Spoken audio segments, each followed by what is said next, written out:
Hi everyone. आज इस video में हम डिस्कशन करेंगे जो body fluid and circulation chapter का एक नया टॉपिक जो है इलेक्ट्रोकार्डियोग्राफ, जिसको ईसीजी से हम रिप्रेजेंट करते हैं। तो एक्चुअली हम लोग हॉस्पिटल में टेलीविज़न में पेशेंट का साथ में एक मॉनिटर लगा हुआ है, हम देखे होंगे सबने, ठीक है। तो स्क्रीन पे ऐसे कैसे साउंड आता है, पी पी पी, ऐसे साउंड पिप पिप साउंड करके आता है। लास्ट को अगर जब कार्डियक अरेस्ट हो जाता है पेशेंट का, तब एक पी करके एक स्ट्रेट लाइन आता है मॉनिटर पर, ठीक है। तो वो क्या शो करता है, जब कार्डियक अरेस्ट हो जाता है, जो ईसीजी का जो ग्राफ है वो एक स्ट्रेट लाइन जैसे शो करता है। दिस टाइप ऑफ मशीन, जो मशीन से होता है, जो मशीन से हम मतलब ईसीजी का रीडिंग लेते हैं, उसको इलेक्ट्रोकार्डियोग्राफ, ग्राफ इधर मशीन को बोला जाता है। और जब ग्राम का बात आएगा तो ग्राम इज द ईसीजी, जो रीडिंग है, जो एक्चुअली हम जो ग्राफ जिसको बोलते हैं, इसको हम कार्डियोग्राम बोलेंगे। इलेक्ट्रोकार्डियोग्राम जो ग्राफ को बोलेंगे, और इलेक्ट्रोकार्डियोग्राफ किसको बोलेंगे, मशीन को बोलेंगे। इधर थोड़ा उल्टा करके हम याद रखेंगे, ऐसे ही है। मशीन को इलेक्ट्रोकार्डियोग्राफ, एंड जो रीडिंग आता है, जो ग्राफ आता है, उसको हम इलेक्ट्रोकार्डियोग्राम बोलेंगे। क्लियर। ईसीजी ग्राफिकल, ईसीजी का क्या डेफिनेशन है, ईसीजी एक्चुअली है क्या, एक graphical representation of electrical activities of heart during the cardiac cycle. हमारा जो कार्डियक साइकिल चलता है, उसी को अगर वो कैसे हो रहा है, इलेक्ट्रिकल एक्टिविटीज भी चल रहा है, ठीक है। जो हार्ट का अंदर में जो इलेक्ट्रिकल एक्टिविटी चल रहा है, इसलिए तो वो सिस्टोल डायस्टोल ऐसे एक्टिविटीज होता है। तो जो इलेक्ट्रिकल एक्टिविटीज को हम अगर ग्राफ में रिप्रेजेंट करेंगे, दैट इज द ईसीजी, ठीक है। तो ऑब्टेन द स्टैंडर्ड ईसीजी, अगर हम एक स्टैंडर्ड ईसीजी हम ऑब्टेन करना है हमको, तो ये जो फिगर में दिया हुआ है ग्राफ कैसे आता है, तो पेशेंट इज कनेक्टेड किया जाता है थ्री लीड से। दो होता है रिस्ट पे, ईच रिस्ट पे दो होता है, और एक होता है लेफ्ट एंकल पे, ठीक है। तीनों लीड यूज करते हैं एक स्टैंडर्ड ईसीजी के लिए। एंड तो उसमें दो होता है दोनों रिस्ट में, और एक होता है लेफ्ट एंकल पे, ठीक है। देन डिटेल इवैल्यूएशन करने के लिए हमको मल्टीपल लीड्स का यूज करना पड़ेगा, ठीक है। अगर डिटेल स्टडी करेंगे तो हम इधर स्टैंडर्ड ईसीजी का बात कर रहा है, जो 3 लीड से हो जाता है। 3 लीड्स लगा के हम बॉडी को एक मतलब सर्किट जैसे बन जाएगा, हार्ट उसका अंदर में रहेगा, एक रीडिंग हम अच्छा से ले पाएंगे, ठीक है। ये है diagrammatically representation of the standard ECG, ठीक है। Diagrammatical representation of standard ECG, ये हो गया। तो ये जो डायग्रामेटिकल रिप्रेजेंटेशन है, उसमें क्या क्या आता है, एक पी वेव आता है, एक क्यू आर एस कॉम्प्लेक्स आता है, एक टी वेव आता है। तो जो पी वेव होता है वो क्या शो करता है, ये कॉम्प्लेक्स जो है क्यू आर एस कॉम्प्लेक्स क्या शो करता है, टी क्या शो करता है, ये तीनों एनसीईआरटी में दिया गया है। तो पी वेव जो है ये रिप्रेजेंट करता है इलेक्ट्रिकल एक्साइटेशन ऑफ और डीपोलराइजेशन ऑफ द एट्रिया। ये पी वेव जो है, जो एक्साइटेशन मतलब इलेक्ट्रिकल एक्साइटेशन पहले होगा, उसके बाद कंट्रैक्शन होगा। तो जो एक्साइटेशन होता है उसी को हम पकड़ के ग्राफ में डिनोट किए हैं। तो ये जो इलेक्ट्रिकल एक्साइटेशन जिसको हम डीपोलराइजेशन बोलते हैं, ये कंट्रैक्शन नहीं है, ये इलेक्ट्रिकल एक्साइटेशन जो होता है कंट्रैक्शन और रिलैक्सेशन का पहले जो होता है, उसी को हम ग्राफ में देखते हैं। तो एक्साइटेशन आया, पी वेव शो किया, ठीक है। तो P wave represent the electrical excitation, जिसको अदर नेम से हम डीपोलराइजेशन कहते हैं। किसका, एट्रिया का। पहले एट्रिया का होता है, बाद में वेंट्रिकल का होता है। तो ये है उसके बाद तुरंत होता है क्या, जो लीड करता है कंट्रैक्शन ऑफ बोथ आर्टरिया। पहले पी वेव जो शो करता है, क्या शो करता है, इलेक्ट्रिकल एक्साइटेशन जिसको डीपोलराइजेशन बोलते हैं, वो एक पी वेव शो किया। उसके बाद आर्टरिया कंट्रैक्शन होगा। ये जो इतना लंबा स्ट्रेट लाइन दिखाई देता है अप टू क्यू, ठीक है, एक्साइटेशन देन कंट्रैक्शन क्यू तक आ गया, ठीक है, पी से पी स्टार्टिंग से क्यू तक आ गया। पी वेव लेकिन एक्साइटेशन को शो कर रहा है, ये आर्टरिया बोथ आर्टरिया का कंट्रैक्शन को शो कर रहा है, ठीक है। देन क्यूआरएस कॉम्प्लेक्स क्या शो करता है, डीपोलराइजेशन ऑफ वेंट्रिकल। यहाँ से क्यू से हमारा डीपोलराइजेशन मतलब ये भी एक्साइटेशन होता है वेंट्रिकल के लिए, जो क्यूआरएस कॉम्प्लेक्स शो करता है। उसके बाद पूरा इतना तक आर्टरिया का सिस्टोल चलता है, कंट्रैक्शन चलता है आर्टरिया का टी वेव एंड तक, ठीक है। देखिए T wave mark the end of the systole, systole इतना तक टी वेव एंड तक चलता है, ठीक है। तो क्यूआरएस कॉम्प्लेक्स क्या हो गया, और एक बार बोल देते हैं, QRS complex depolarization of ventricle मतलब एक्साइटेशन, वेंट्रिकल का एक्साइटेशन के लिए ये ग्राफ शो करता है। पहले एक्साइटेशन आएगा, उसके बाद वेंट्रिकल का कंट्रैक्शन होगा। ये वेंट्रिकल का कंट्रैक्शन का इतना तक चलता है पूरा, ठीक है। The contraction start shortly after Q, जब क्यू का बाद में पहले एक्साइटेशन होगा, ठीक है, पहले एक्साइटेशन होगा, इलेक्ट्रिकल एक्साइटेशन होगा, ये एक्साइटेशन हो गया, देन आफ्टर फॉलो करेगा क्या, कंट्रैक्शन होगा तुरंत, ठीक है। Contraction start shortly after Q का बाद में कंट्रैक्शन स्टार्ट हो गया, एक्साइटेशन उसका साथ में कंट्रैक्शन, ठीक है।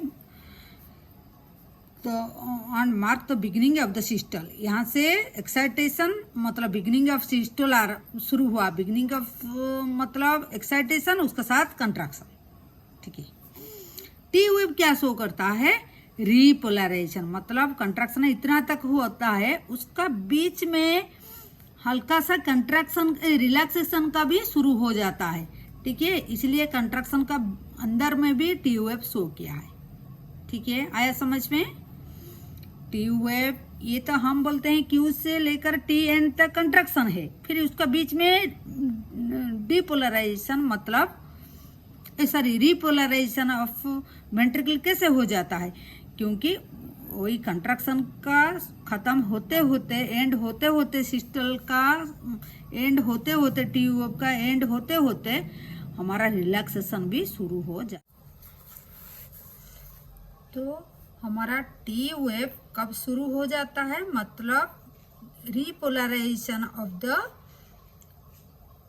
वेंट्रिकल शुरू हो जाता है, कंट्रैक्शन खत्म होते होते ये शुरू हो जाता है। इसलिए कंट्रैक्शन जो क्यू से लेकर वेंट्रिकल का कंट्रैक्शन क्यू से लेकर टी तक होता है, इसी का बीच में टी वेव का दिखाई देता है, ठीक है। देन आगे देखते हैं, ऑब्वियसली हम क्या करते हैं, क्यूआरएस कॉम्प्लेक्स कितना है उसी हिसाब से हार्ट बीट रेट पता चल जाता है इंडिविजुअल का। कोई एक गिवन टाइम पीरियड में हार्ट बीट रेट कितना है, ये क्यूआरएस कॉम्प्लेक्स काउंट करके हमको पता चल जाता है, ठीक है। फिर क्या दिया है, since the ECG obtain from the different individual have रफली द सेम शेप, अप्रोक्सीमेटली सबका एक थोड़ा बहुत डिफरेंस आता है लेकिन बराबर ऐसे शेप का आता है। तो इसीलिए हम क्या इसको एक ग्रेट क्लिनिकल सिग्निफिकेंस से लिए हैं हार्ट का अबनॉर्मलिटी देखने के लिए, ठीक है।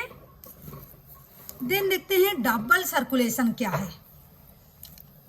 डबल सर्कुलेशन क्या है, देखिए हमारा जो हार्ट है, आज मेंशन है earlier, the blood pumped by the right ventricle enter to the pulmonary artery, whereas the left ventricle pump the blood into the aorta. Deoxygenated blood pump into the pulmonary artery is passed on the lungs, from where the oxygenated blood is carried by the pulmonary veins into the left atrium. The pathway consists the pulmonary circulation. Pulmonary circulation क्या है, देखिए हमारा जो deoxygenated blood जो आया है ये atrium दे के राइट वेंट्रिकल को आया।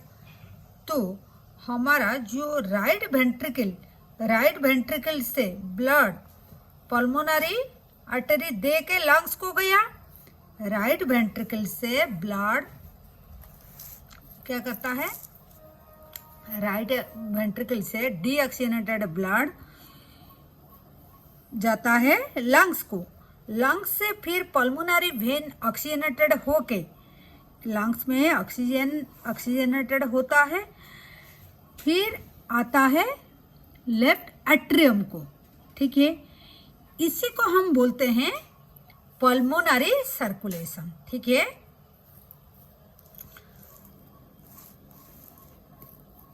और सिस्टमिक सर्कुलेशन क्या है, उसके बाद ये पल्मोनरी सर्कुलेशन ये हो गया। ठीक है, deoxygenated blood pumped into the pulmonary artery, मतलब ये जो राइट एट्रियम का पल्मोनरी आर्टरी को जाता है, देन आफ्टर लंग्स को जाता है, लंग्स से फिर पल्मोनरी वेन देके आ जाता है लेफ्ट एट्रियम को। ये हो गया पल्मोनरी सर्कुलेशन। और एक होता है सिस्टमिक सर्कुलेशन। सिस्टमिक सर्कुलेशन क्या है? सिस्टमिक सर्कुलेशन देखिए, यहाँ लेफ्ट एट्रियम को आ गया ब्लड, ऑक्सीजनेटेड ब्लड, देन आया लेफ्ट वेंट्रिकल को। लेफ्ट वेंट्रिकल से ब्लड फिर किधर गया? लेफ्ट वेंट्रिकल के से आवर्टा दे के ये देखिए, ये आवर्टा दे के आ गया, यहाँ टिश्यू तक आ गया। यहाँ कैपिलरीज में ये एक्सचेंज हुआ ऑक्सीजन एंड कार्बन डाइऑक्साइड, फिर वेन सब हमारा लेके डीऑक्सीजनेटेड ब्लड जो कैरी करते हैं कार्बन डाइऑक्साइड लेके कहाँ आता है? राइट एट्रियम को आता है। ठीक है, तो ये हो जाता है हमारा सिस्टमिक सर्कुलेशन। ठीक है, ये होता है हमारा सिस्टमिक सर्कुलेशन। देखिए सिस्टमिक सर्कुलेशन ये हो गया, मतलब ये the oxygenated blood enter to the aorta is carried by the network of arterioles, मतलब आर्टरी और जो फाइन उसका ट्यूब होता है एट्रियोल्स होता है, फिर आगे जाके कैपिलरीज बन जाता है, फिर टिश्यू को जाता है। टिश्यू से ये क्या करता है, फिर वेन्स लेके फिर उससे बड़ा वेना कावा बन जाता है, जो जाके राइट एट्रियम को एम्प्टी करता है डीऑक्सीजनेटेड ब्लड से। उसको हम सिस्टमिक सर्कुलेशन बोलते हैं। तो दोनों सर्कुलेशन हो गया, पल्मोनरी सर्कुलेशन जो लंग्स का थ्रू हो रहा है, और एक सिस्टमिक सर्कुलेशन जो बॉडी का टिश्यू देके हो रहा है। ठीक है, देन और एक बात बोलता है कि hepatic portal system. Hepatic portal system क्या है, मतलब हमारा जो स्मॉल इंटेस्टाइन, मतलब ऐसे जो हमारा सपोज ये हमारा स्टोमक है, और ये जो स्मॉल इंटेस्टाइन हमारा है, इससे क्या होता है, एक मतलब इससे कनेक्शन होता है किससे? हमारा लीवर को। ठीक है, ऐसे लीवर को कनेक्शन होता है। तो इसी को बोलता है एक हेपाटिक पोर्टल सिस्टम होता है, जो बिफोर सिस्टमिक सर्कुलेशन को आने से पहले, ये पहले किधर? लीवर को जाता है। ठीक है, क्योंकि जितना हमारा अमोनिया प्रोडक्ट होता है हमारा बॉडी में, वो यूरिया में कन्वर्ट होगा लीवर में, इसलिए वो लीवर को जाता है। That is hepatic portal system रहता है। ठीक है, फिर हेपाटिक वेन से वो आता है हमारा सिस्टमिक सर्कुलेशन को आता है। ठीक है, ये हो गया हेपाटिक पोर्टल वेन का काम क्या है, और जो लीवर को जाता है हेपाटिक पोर्टल सिस्टम, वो हेपाटिक वेन से लीवर को कैसे आता है। तो ये हो गया स्पेशल कोरोनरी सिस्टम। देखिए हार्ट को जो सर्कुलेशन प्रोवाइड करता है, तो special coronary system of blood vessel is present in our body exclusively in the circulation of blood to and from the cardiac musculature। मतलब हमारा हार्ट को स्पेशली एक सिस्टम रहता है, सर्कुलेशन सिस्टम रहता है, ब्लड सर्कुलेटरी सिस्टम, उसको हम कोरोनरी सिस्टम बोलते हैं, जो स्पेशली हार्ट को ब्लड देता है, oxygenated blood and deoxygenated blood भी एम्प्टी कराता है, मतलब लेके आता है, उसको हम कोरोनरी सिस्टम बोलते हैं। तो these are all about the different pulmonary circulation, systemic circulation and जो हेपाटिक पोर्टल सिस्टम रहता है, जो सिस्टमिक सर्कुलेशन का आने से पहले लीवर को जाता है for the converting of the ammonia को यूरिया में कन्वर्ट होता है, ठीक है। उसके बाद क्योंकि अमोनिया बहुत टॉक्सिक है, तो उसके बाद और हार्ट को एक स्पेशल सर्कुलेशन होता है, उसको हम कोरोनरी सिस्टम बोलते हैं, जो हार्ट को अच्छा ब्लड देगा और जो कार्बन डाइऑक्साइड ब्लड उसको भी लेके आएगा, ठीक है। तो चारों सिस्टम हो गया। एंड ईसीजी के बारे में हम देख लिए, पी वेव क्या है, क्यूआरएस कॉम्प्लेक्स क्या है, टी वेव क्या है, ठीक है। तो this is all about today